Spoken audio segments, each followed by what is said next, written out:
Wetin be the kasala wey dey happen with the burial of former Zambia president? Why the burial dey drag? One South Africa court don pause the plans to bury former Zambian president Edgar Lungu for one private ceremony just as e dey about to start. Dem announce the news to mourners for South Africa after dem don finish one funeral mass. Dis na the latest twist inside one gbas-gbos between the government and the Lungu family over im burial. Nawa the family bin decide to do private ceremony for South Africa instead of full state funeral for their country. The Zambian government bin file one urgent case for the Pretoria High Court to stop the burial wey im family dey plan. Why now? No be wetin the family want dem go do. Na wow. He should be na former president, no be reigning president, so his family can decide to do a private funeral for him. Why must it be the whole world to know that they want to bury somebody? Wetin dey happen now? So na come stop the burial? Abi na cultism? I no understand. The court talk say the funeral no go continue after one agreement between the parties. As e be now, e be like say no funeral go happen until August at the earliest. The kasala dey come sake of one long-standing quarrel between Lungu and his successor, President Hakainde Hichilema. Lungu family talk say the late president indicate say make Hichilema no at ten d im funeral though. After Lungu death for South Africa at the age of 68, the family one day in charge of the funeral arrangement, wey include bringing back im body, but the Zambian authorities wan control everything. After plenty back and forth, the government and the family later agree say e go get state funeral before disagreement enter over the exact arrangement. All this wahala make the family decide to bury the late president for South Africa. Okay, instead of taking him to Zambia with all this wahala, let's do the burial for South Africa. President Hichilema dey argue say Oga Lungu, as the former president, belong to the nation of Zambia. How? And they suppose bury am for the country. Wetin concern you?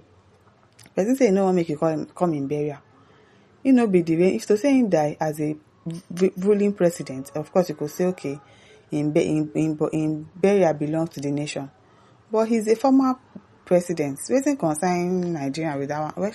I mean na Zambia with that one. I no understand though.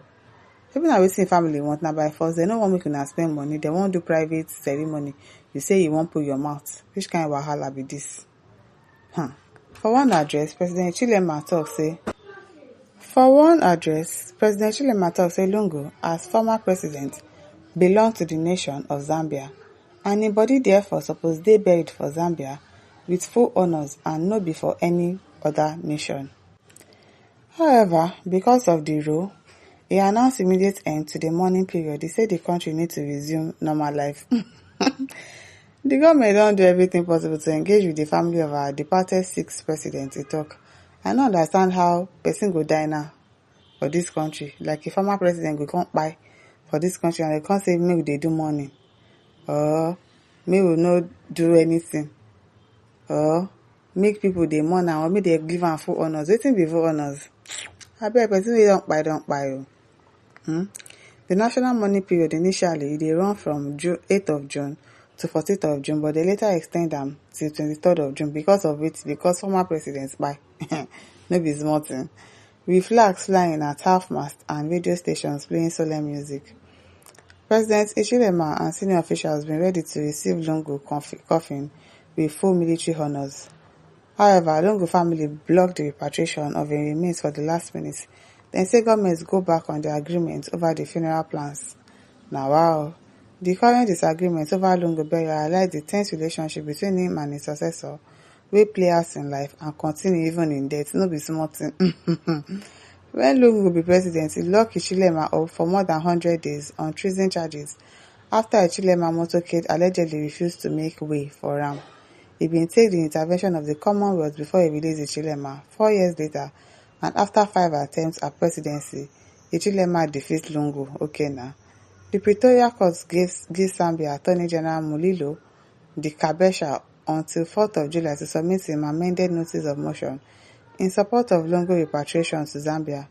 Im family get until 11th July to file their opposing papers. Now wow, person wan bury their papa, he say no. Say no be something. Dem go hear dis mata as special motion on di 4th of August 2025, di court tok. Dem go determine di cost of di urgent application. Den di Zambia goment argue say personal wishes no suppose override di greater public interest, as dem cite di case of founding president Kenneth Kaunda. For 2021, Kaunda family bin tok say im wan make dem bury am next to im wife, and no be di site wey goment allocate.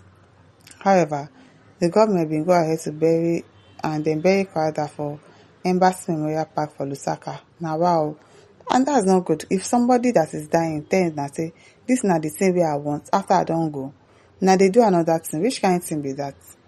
Na wow, the High Court rule say national interest take precedence over individual or family preferences. No be small thing o. Because the designated burial place dey for former president and lay down set of protocols dey ground to handle those proceedings wey the state dey carry out. And no be say na cultism na dey do. Na wow. Okay o. And lay down set of protocol dey ground to handle those proceedings wey the state dey carry out. No be political party Oga Metuwa tok. Dis argument about the state right to dead president body don play out many times across Africa.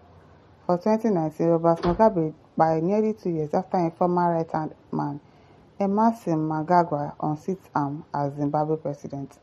Mugabe family no gree make dem bury am for the National Heroes Acre. Dem argue say im former colleagues betray am. No be small thing o. Anyway, person wan make dem bury am.